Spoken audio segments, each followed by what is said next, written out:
precisamente dunha exparella. Emilio estivo con el, falou con el e el desvincúlase por completo destes feitos. Gran persecución a que se efectuou onte pola tarde en Boiro e Ribeira. A Garda Civil recibe unha chamada, comeza esa persecución a través da autovía da Barbanza e remata nesta casa da zona de Deán co coche estampándose.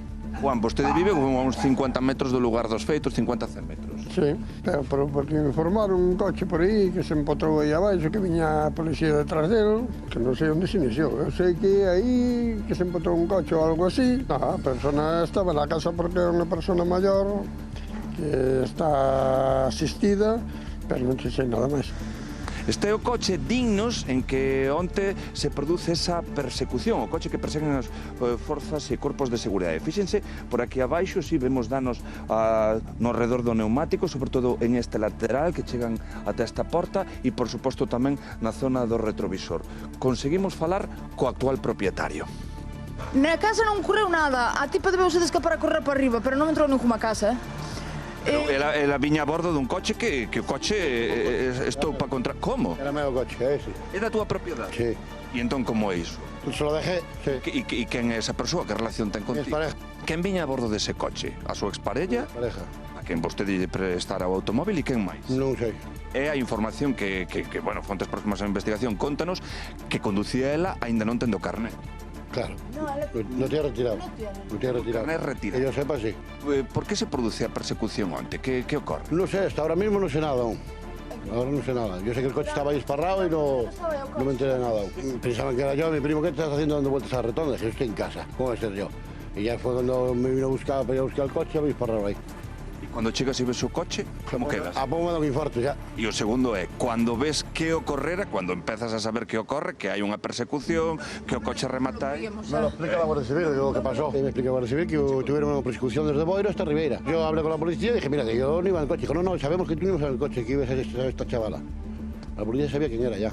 Co coche xa espetado contra a casa, as persoas que van a bordo foxen, en concreto a muller supostamente a que conducía e supostamente co carné retirado agóchase nunha casa desta zona de Deán. Eran aproximadamente como as 7:30... Más ou menos.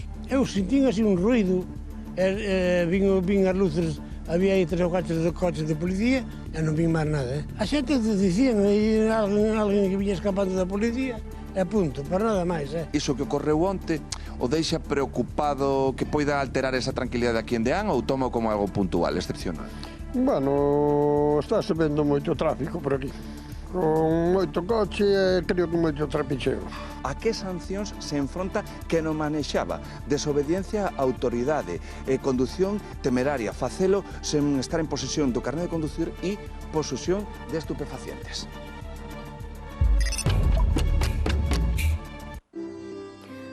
Así está agora mesmo unha das administracións de lotería máis importantes de Madrid. Son as colas de última hora para mercar os derradeiros décimos antes do sorteo da lotaría de mañá.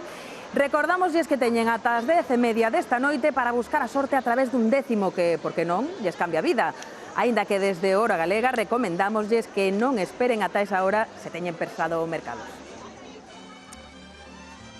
Comprar lotaría, moi importante durante estas datas do Nadal. E outra cousa que temos que facer polo Nadal, que iramos ou non, é pensar os menús das nosas comidas e ceas, que a veces é máis complicado que despois cociñar eses menús.